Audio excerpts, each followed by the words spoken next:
Okay, so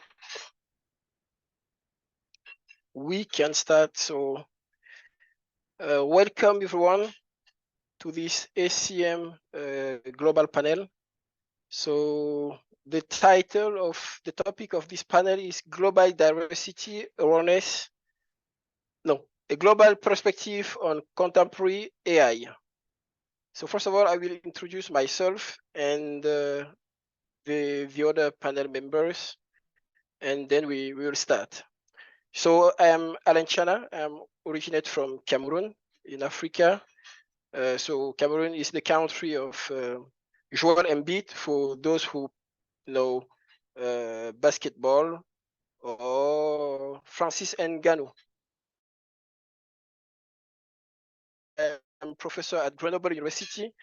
I do my research in the domain of cloud computing, operating system, and hypervisors.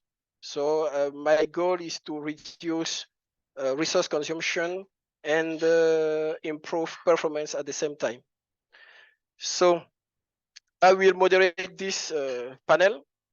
So our first panel member is Kalika Bali. So Kalika Bali is principal researcher at Microsoft Research Labs in India.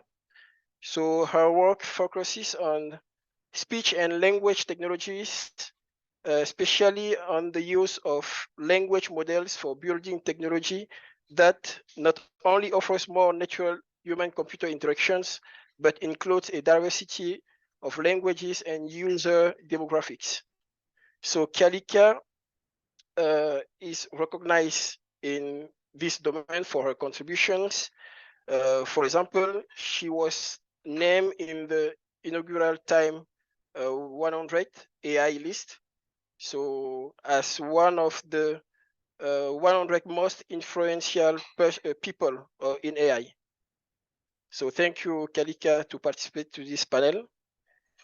Our second panel member is Nadia Rodríguez Rodríguez, who is a distinguished scholar with a PhD in strategic management from the Consortium of Universities of Peru.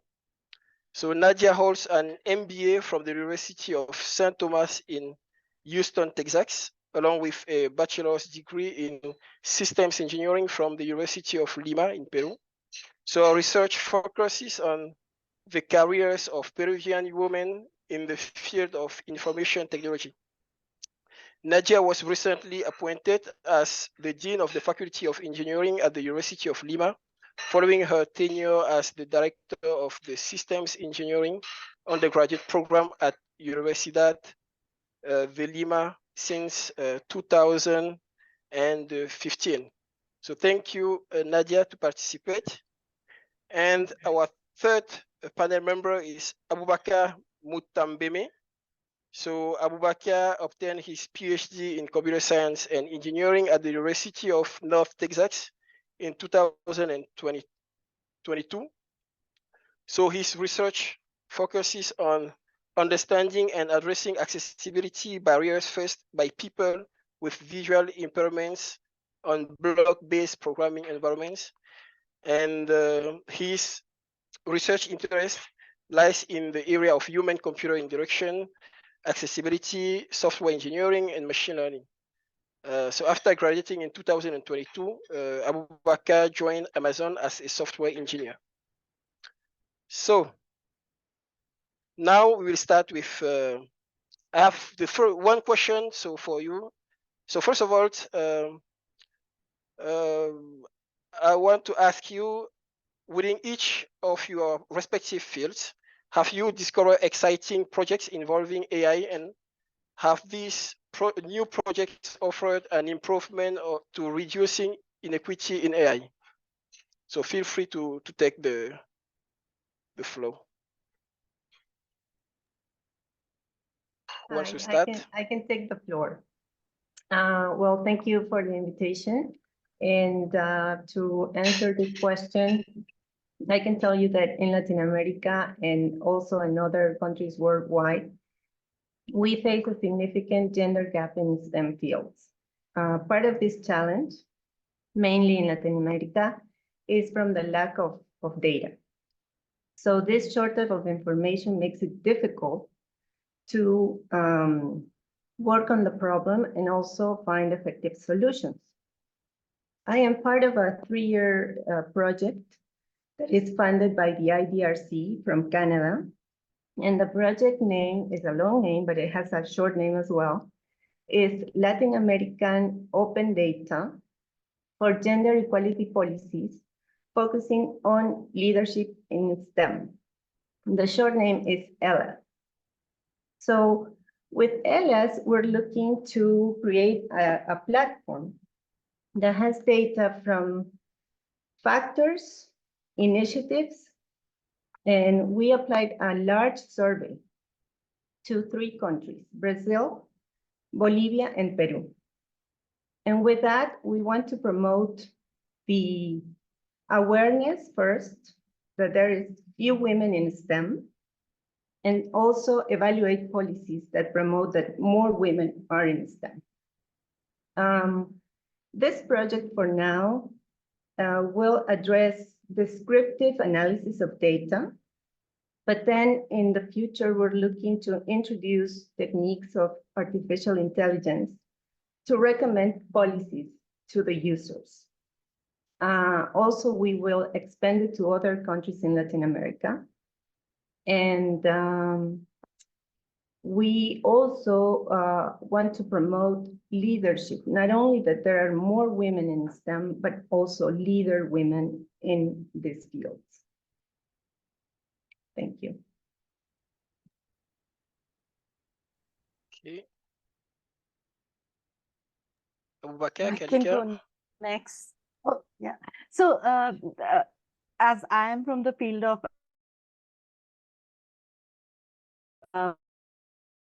NLP, it's like mind-blowingly exciting because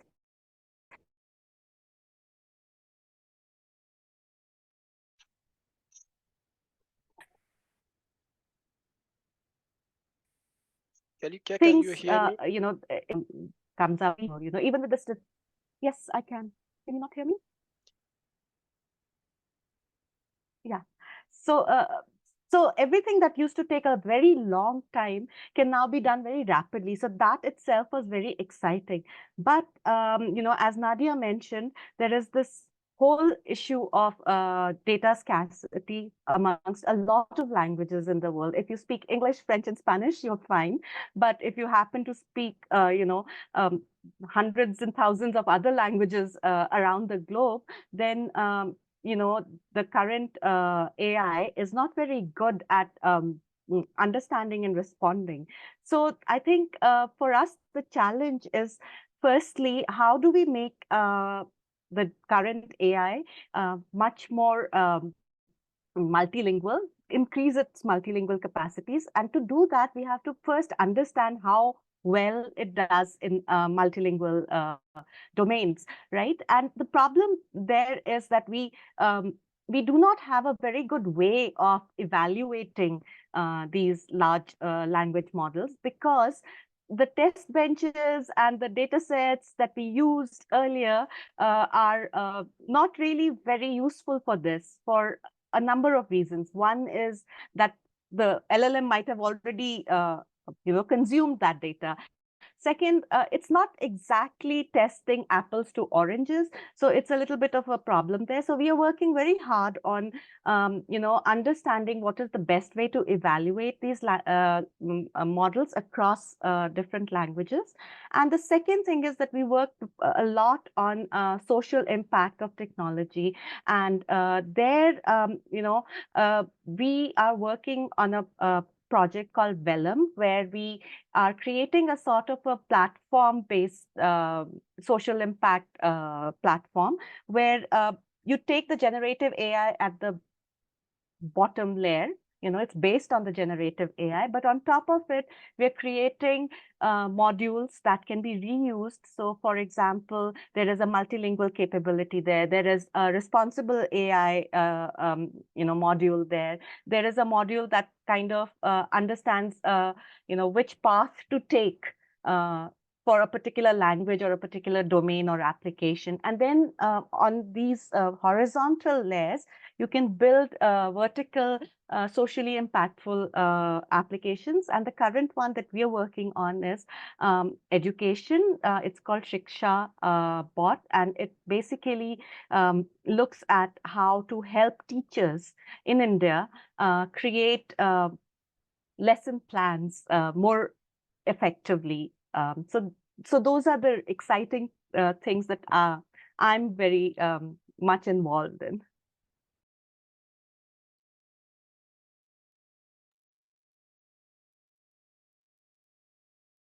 Okay, I guess it's my turn. So, Chana, as you said, I do research in the accessibility of block-based programming languages. And in this domain, there is not much done including using AI yet. However, I see in the future that AI will be used to support blind students and students with visual impairments learning how to code, such as providing adaptive feedback or incremental support and suggestions. As today, we already have things like intelligent coding assistants that are powered by AI for the mainstream IDEs. So I see that these kind of AI-enabled technologies can be used to support blind people to learn how to code, right? Because right now, most of the mainstream tools that we use for coding and not very much accessible. And we can leverage the power of AI to help kids with visual impairments or other disabilities learn how to code easily. And with this type of tools, it will allow more underrepresented minorities to take part in computing and in AI in particular. And this will also help reduce the inequality that we see today. Okay, nice. But I have one question for Kalika. So I don't know, so the project that you mentioned, can we easily integrate a new language? For example, if I imagine a language from Cameroon with just a small data set, is it possible to integrate this kind of language in your So project? we're working on that part. That's like one of the bigger challenges to how to make it more multilingual. So there are a couple of ways right now that can be done, which is like to have a translation module. But there are issues, right? Like it only works where translation modules are available, right? And translation modules do not work very well for all the languages in the world. We're also trying to see if, if you can have a smaller model trained on the data from a particular language sitting on top of the bigger model, which can then, assist in adding other languages. But, I think Nadia really said it, that the biggest problem that we have to resolve is data. And we really need to focus on data for, languages other than these top whatever languages of the world, right? So I think that is where the focus needs to be right now. Okay, so what is your perception of how AI developers may inadvertently neglect incorporating different cultures during the coding process, so resulting in AI becoming inaccessible for someone? So particularly in communities that are underrepresented in technology and are not included in the development process. So what is your perception? Okay, if I can go first. Let me tell you an anecdote, a story. I'm the dean of the Faculty of Engineering, and we have a lab where students do their internships. So we assigned a group of interns to develop a robot with voice recognition capability. They were very excited. They started working on the project. Weeks later, they said, okay, it's done. We did the testing, everything works fine. Days later, I took a freshman class to this lab to visit. And I had told them about the robot, and they were very excited to test it. one of my students, a female student, started with the testing and the robot was not responsive. So the interns were puzzled. We're like, okay, we're gonna try it with someone else. Next with a male student. He tried it and it worked. We're like, okay, maybe something's going on. We tried it with another female student. It didn't work. We tried it with me. It didn't work. So what had happened is they had trained it with their own voices and they were all male in the team. So they had not on purpose, they had not considered another tone of voice or whatever works the model. You guys are more technical than me. And those are the biases that we have to mitigate. One way to do it would be to foster diverse teams that can give different perspectives to the problem, to the solution. It has been proven, there's a lot of literature about it, that diverse teams are better performers. They are better problem solvers. So it was everything I've read about the problems with biases. I saw it in an empirical way. Thank you. I can totally resonate with that. So one is just representation. So the data, especially like speech data that we use for training models, if there's not enough representation across genders, for example, or across dialects, right? It can really not work at all. And I also have an anecdote like Nadia, where, we built something, this was a long time ago, but it proves the point. We built something for farmers in India, right? And we took the vocabulary. It was like a video search thing where they could find videos about certain practices or certain diseases in crops, etc. So we kind of took the vocabulary, etc., from the agricultural centers that work with the farmers, right? And we built this thing, and then we are testing it in the field. We were testing it with women farmers, and the women farmers had no idea what we were talking about in the application. Like they would look at things or talk about it, and they had really difficult time in saying certain things. And the reason was that what we had not considered was, so the term was chemical pesticide. Now, the women farmers are not the ones who interact with the agriculture centers, right? So they had no idea of these terminologies or jargons, right? So when we said, but we tried to explain to them what we meant by chemical pesticide, and they said, oh, medicine to kill pests, right? And that really brought it home to us that, you really have to understand your users, and you have to have representation in your technology across all the users. And, till some time ago, even the English, say, voice recognition systems would not recognize any of our English, right? It might still have difficulty with non-native English, right?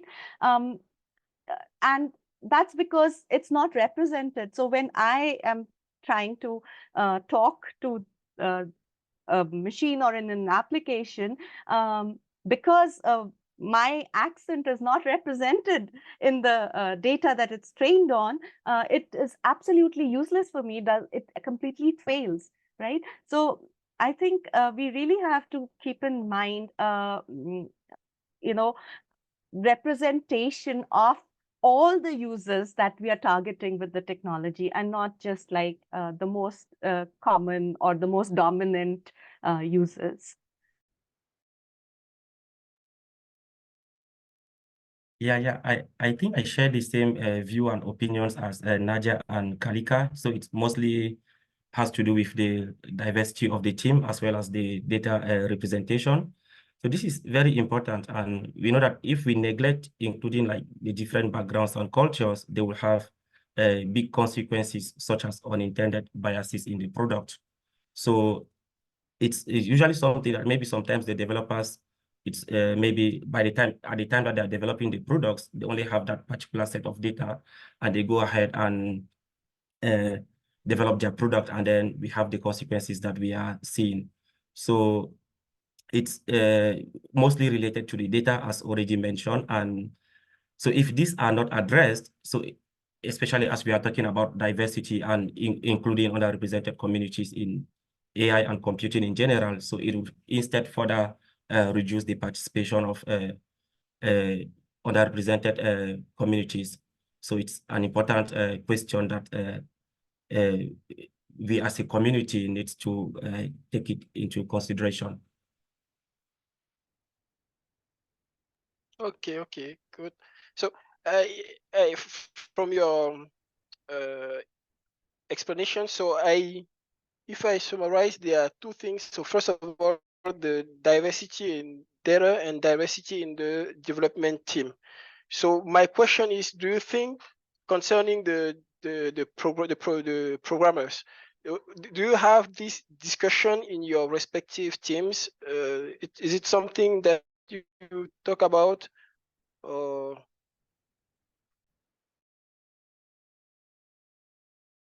so concerning, if I Nadia, can go, you're mute.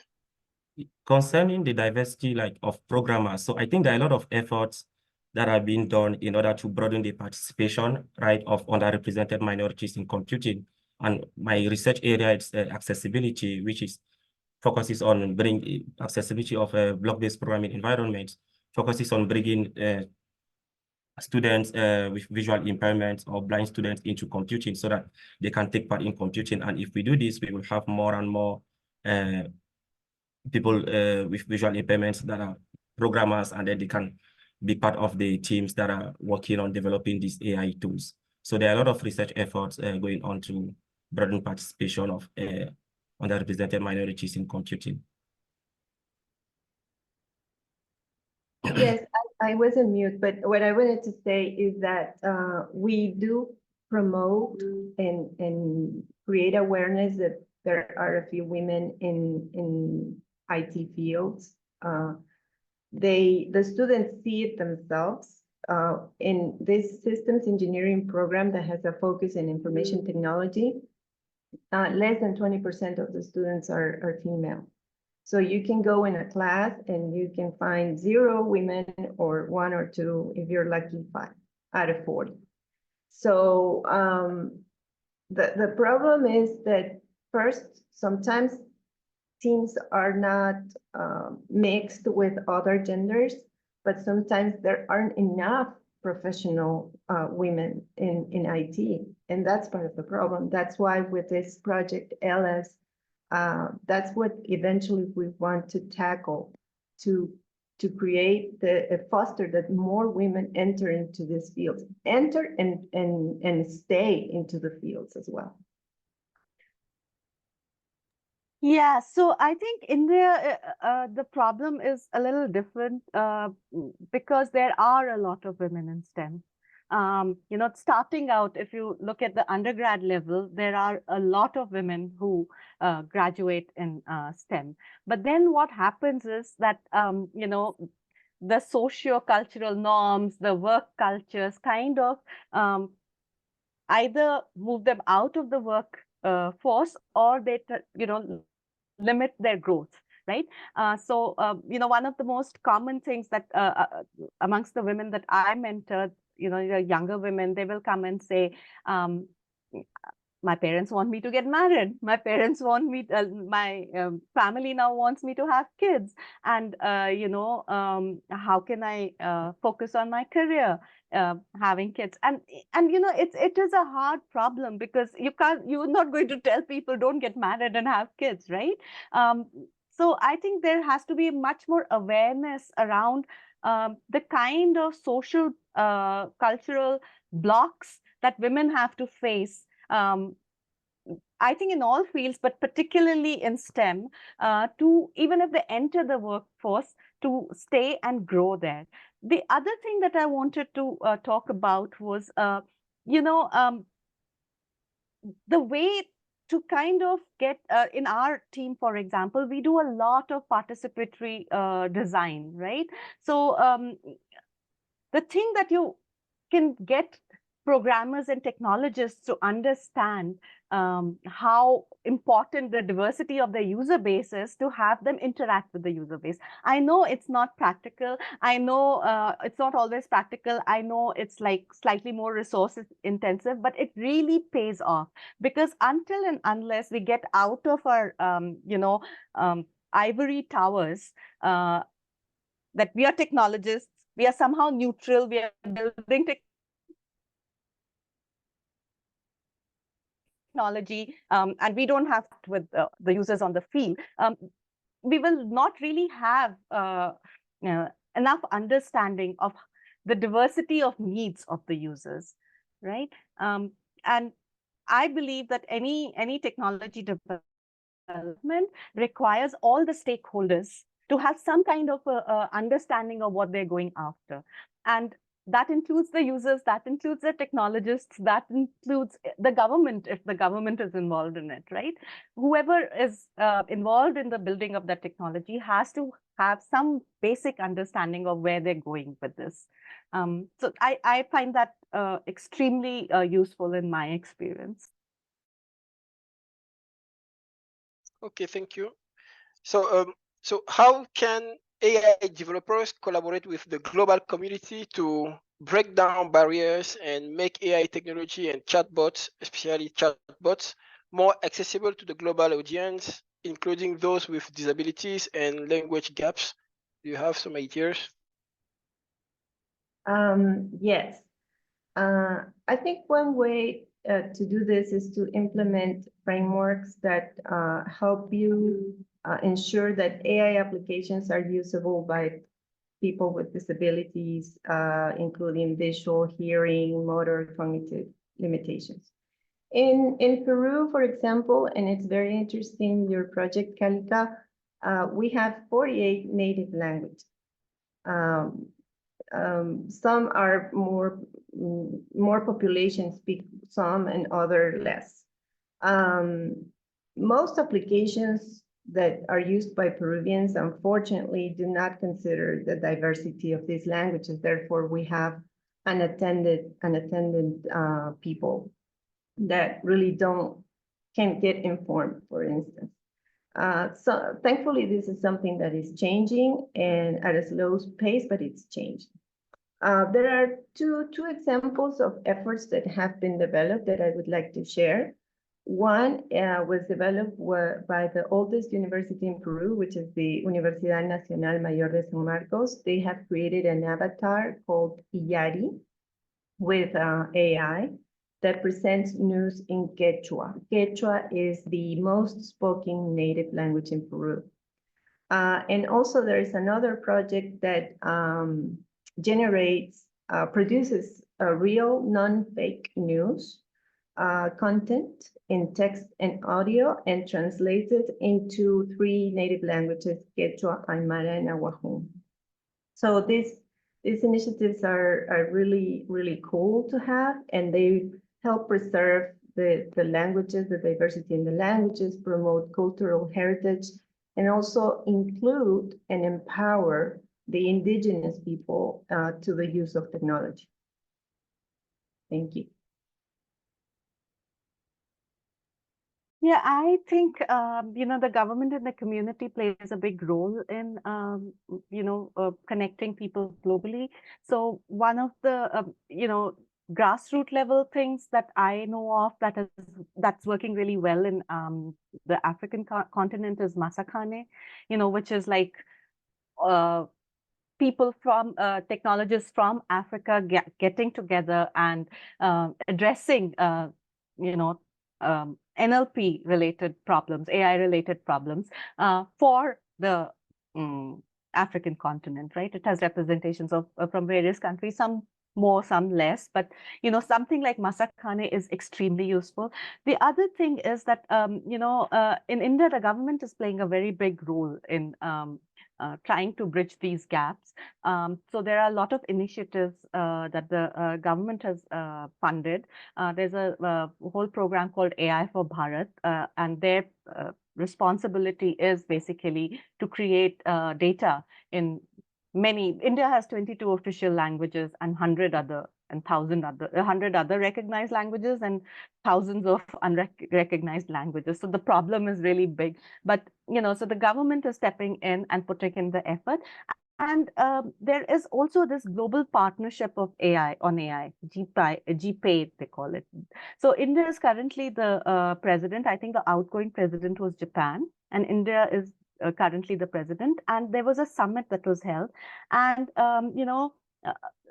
there were a lot of efforts around, what responsible AI means across cultures, what cultural representations can have. And there was a lot of representation from Global South, which is the voice that is like, mostly missing in the whole AI conversation, right? Like when we talk about responsible AI, we're talking about a very Western notion of what safety means, for example. And I think more such efforts, which include a lot more participation from different regions of the world, are really needed. I mean, these are small steps which are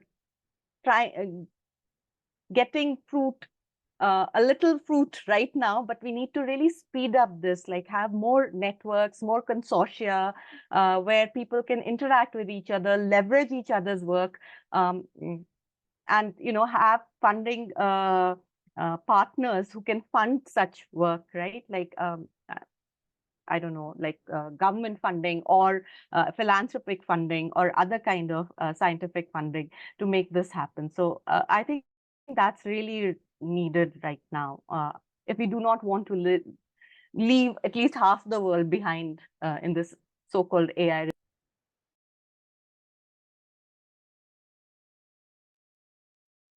Okay, yeah. So yeah, I think it involves like getting closer to these communities and trying to understand their needs and avoiding the one size fits all. So also try to include people in these communities early on in the development process and throughout, and keep on seeking feedback, continuous feedback throughout the development process. And yeah, I think this is mostly what we can do to get closer to these communities and incorporate the design tools that is globally acceptable by everyone. So we have to take the communities into consideration, get closer to them, and work with them throughout the process. Cool. So Kalika, you talk about the role of the government. So this is something that I didn't get before. So when I understand from you, it's that the government should play a big role to motivate the community or AI developers to take into account all the audience. So this is something that is not, I think in France is not implemented. Also in my country in Africa, it's the government it's not involved in this process. So I don't know about Nadia if you have this kind of actions from the government in your country. Yes, we do have a national plan of digital transformation, and within that framework, they are promoting an artificial intelligence guidelines. That part of those guidelines talk about ethics. I understand that in Europe, the European Union, they are also working in a framework. The United States as well.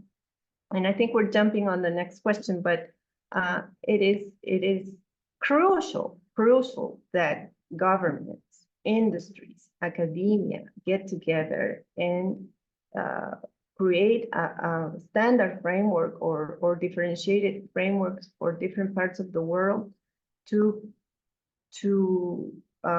preserve or make sure that we don't breach ethical issues.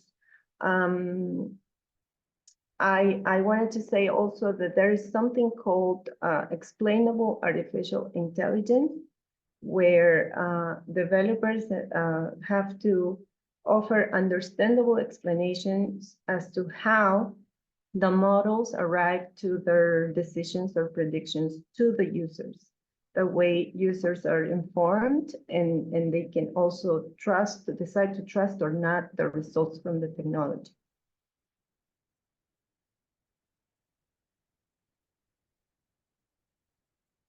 There is a comment from the audience. So I think it is a significant issue that there isn't enough diversity and inclusion when it comes to feeding data into AI. As Nadia told about the robot not recognizing female voices, there are many similar examples prevailing in the industry because of not having different perspectives. Yeah. Yeah, we all agree to that. Thank you for the Yeah. comment. Kalika, do you want to add? Aboubakar? So, yes, ethics is one way in which the government definitely, I mean, because we're talking about regulations and compliances here, right? Like that's where the government has to step in, definitely. And, you know, as Nadia said, that concerning that there's a framework in EU, which is different from the framework in US, and, you know, India's coming up with its own framework. Um, and that's fine, because you know some of these things are not translatable across cultures. But I also think you know, in India, the role the government has taken is that you know, these are digital public goods. In some sense, the data that's going to be used for training, some services that the government offers, so the technology behind it, that they talk in terms of digital public goods and digital public infrastructure, right? And the government is investing in creating these digital public goods and digital public infrastructure that not only the government can use to you know, communicate with their citizens, but also other people like industry, as well as startups, not-for-profit people can build on top of these to create more services and more applications for the citizens of the country. So I think that's another place where the governments can play a big role. Of course, it varies from country to country and culture to culture, but that is like a big part that the government takes. Ethics is like such a difficult thing, because you know, there is in the company that I work for, ethics is taken very seriously. So we really have ethical reviews, and we have safety guidelines that everybody has to adhere to.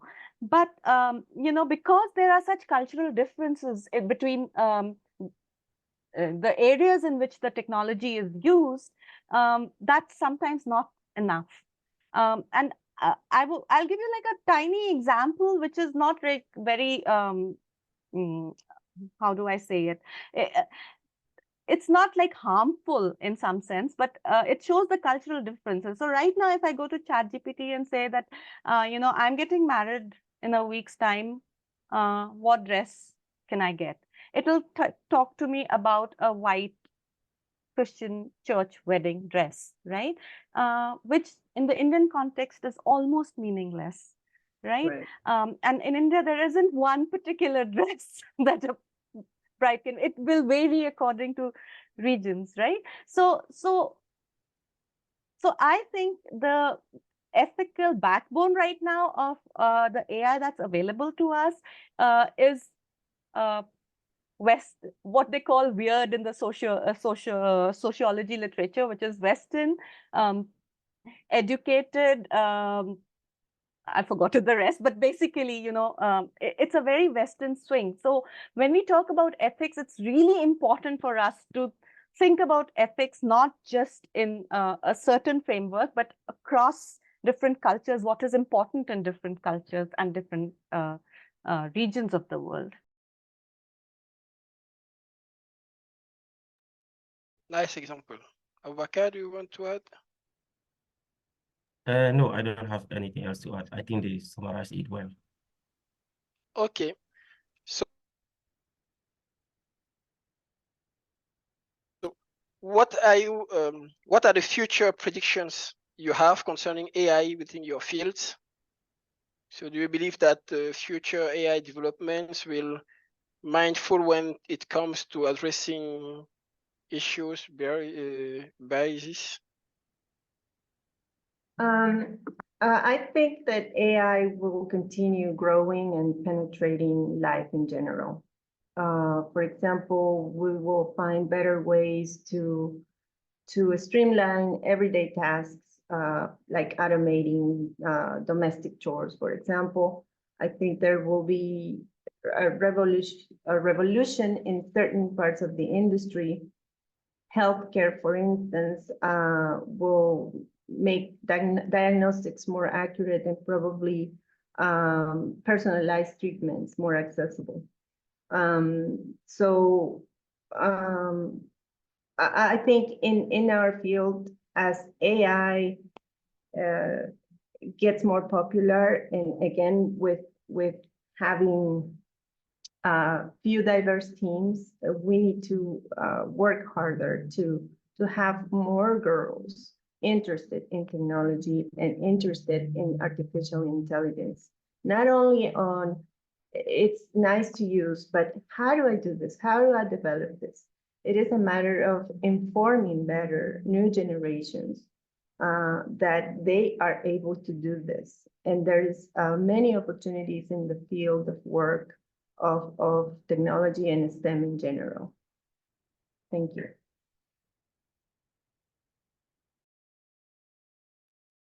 Kalika or Bakar?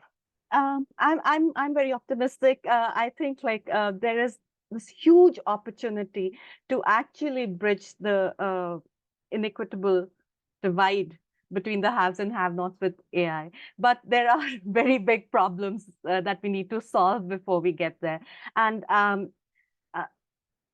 but people are aware of this, right? And people are there is a voice that's getting louder and louder about how we have to think about equity, we have to think about diversity, we have to think about ethics and culture in a different manner. And I think this voice is being taken quite seriously by different stakeholders. So I do think that we will see more and more of these concerns being addressed as we move forward with AI. And another thing I would love to actually ask you, Tchana, is that one of the big problems, at least in the global south, is the cost of computing for these AIs, right? Right now, it is at a level which is not very practical to scale, say, at a population level. And when I talk about these to different people who work on these things, they keep telling me that, yes, but we are working on it and it will get, it will become more cost efficient. So I just wanted to know what's your view on that? Like, how does it become more cost efficient fast?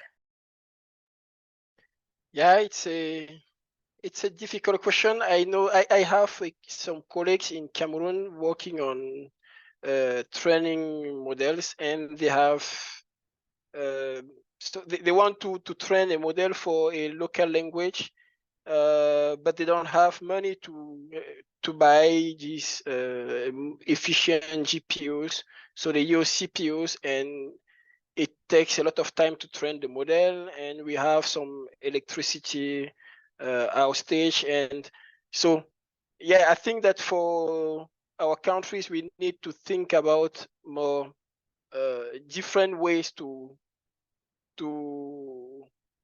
train the models, different kind of computers or accelerators, because the context is not the same. We don't have the same this amount of money to build powerful infrastructures. Yeah, it's a difficult question.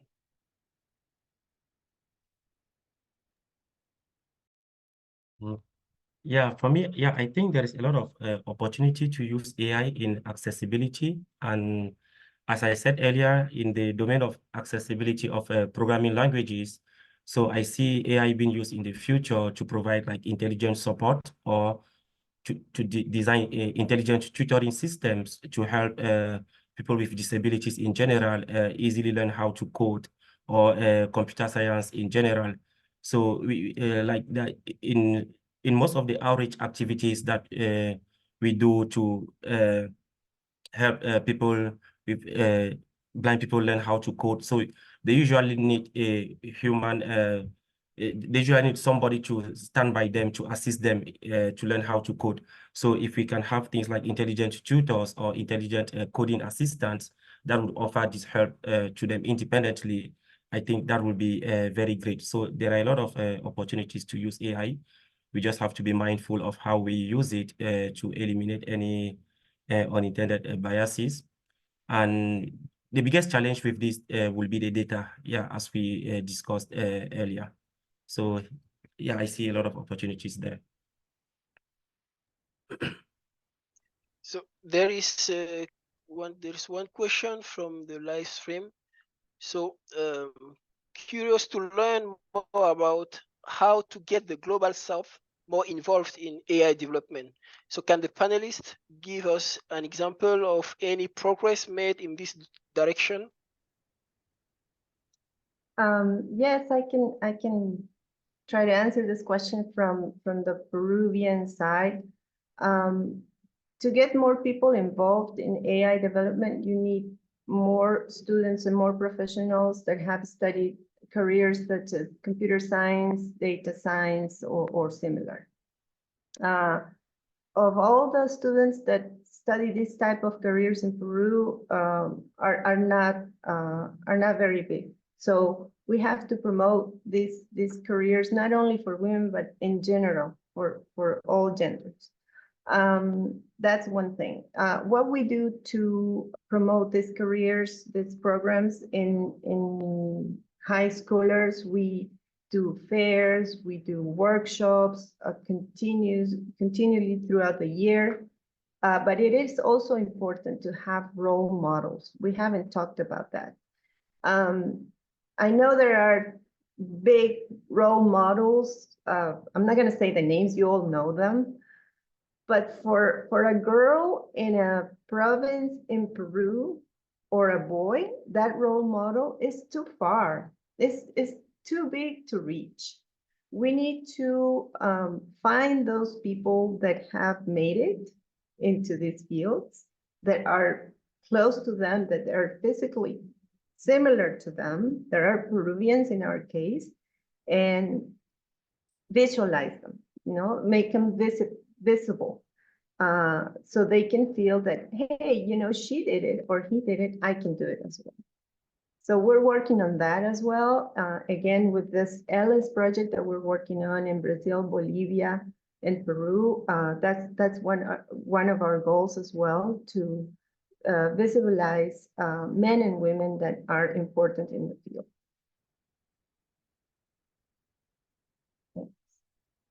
So like I said, there is a global partnership of AI. It's like a international collaborative thing like G20, etc. Right? So, and it's at the government and the industry level. So a lot of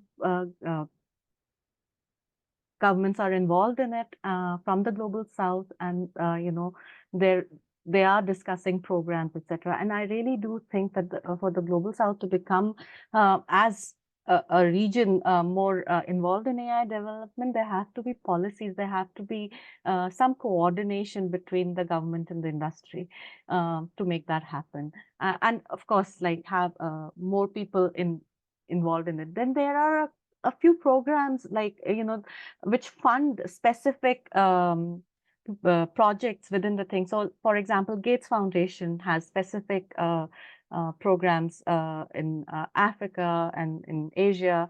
I do not know about Latin America, so I don't know how they function there. Then there is also the Lacuna Fund, which basically targets the African continent for AI development. And a lot of the corporates also are increasingly becoming aware of it. So I know that Microsoft has, a center in Brazil, which is supposed to focus on the region's needs, and maybe getting more involved and having more local talent as a part of that is one of the things. There is a Microsoft African Research Institute, MARI, in Nairobi, again with a very definite mandate to work on Africa-related problems. I know Africa is like really big, and I'm just saying Africa, there's so many countries with very different problems there, but that's their mandate. So I think it has to be an initiative. I mean, everyone can do their bit, but there has to be like a government level investment in making this happen.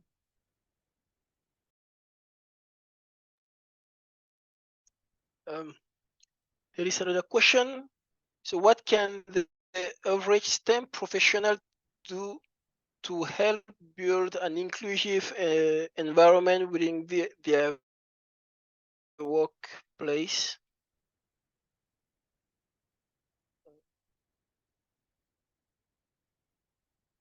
Who wants to answer the question? I didn't want to monopolize, but I will jump in.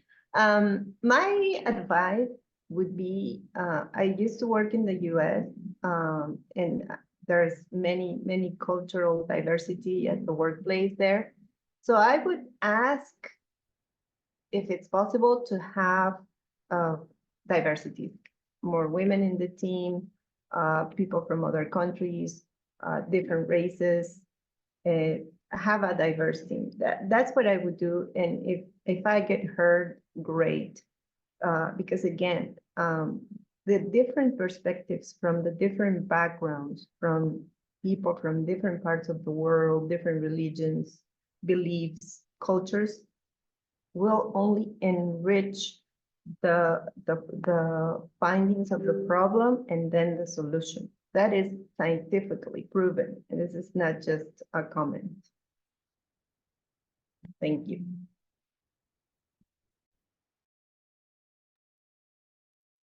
Aboubakar, Kalika, do you want to complete or? Yeah, I think it goes along what Nadia said. So try to hire people with different and diverse background, and also maybe reach out to a diversity, equity, and inclusion specialist to get more like guidance or information on how you can approach that.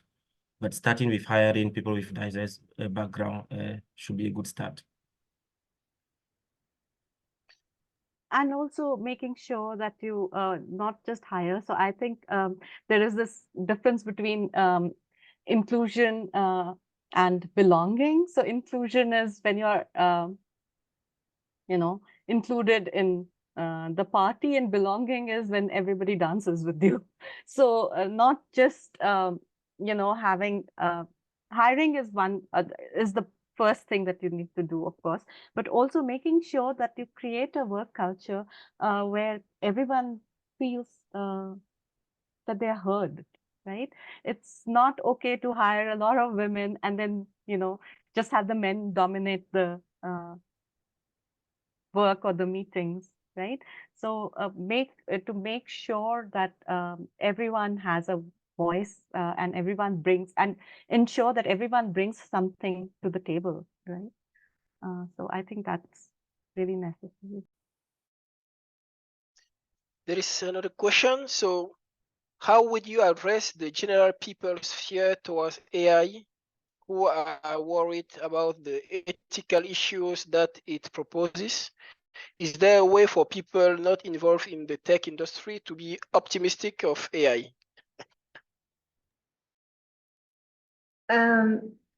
Okay, so I think it's important to be aware, to have education and read reliable sources about the technology, what it entails, what not. Also, on the part of the developers, I think it's important the transparency and accountability. That is very important. It is important to engage in dialogue as well. Again, government, industry, academia, society in general.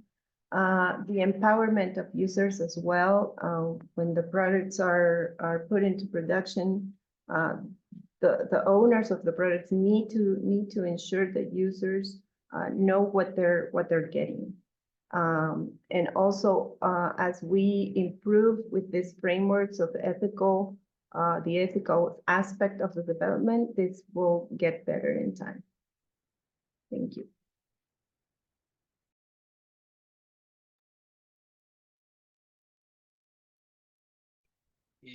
I would also just like to say that, there will always be fear mongering. Anything new, anything that's disruptive, any change that comes with the positive and the negative.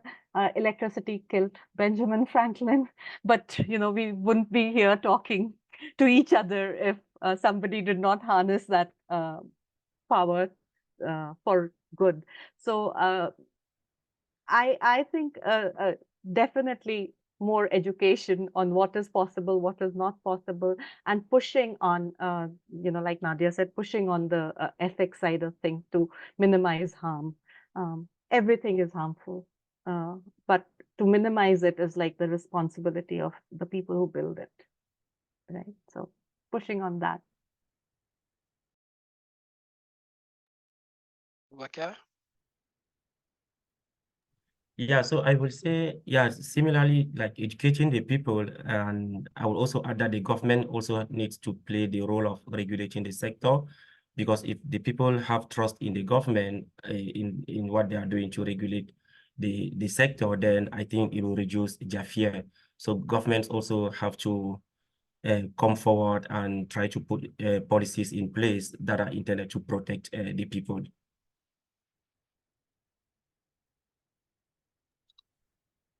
Okay, so we have, okay, so thank you all of you to participate to attend this panel. Thank you, Kalika, Nadia, Aboubakar, and to the organizers, the SCM Diversity, Equity, and Inclusion Council. Yes, and all the participants online for your questions. And yeah, thank you. Thank you so much. Thank Thank you you, so Tchana. much.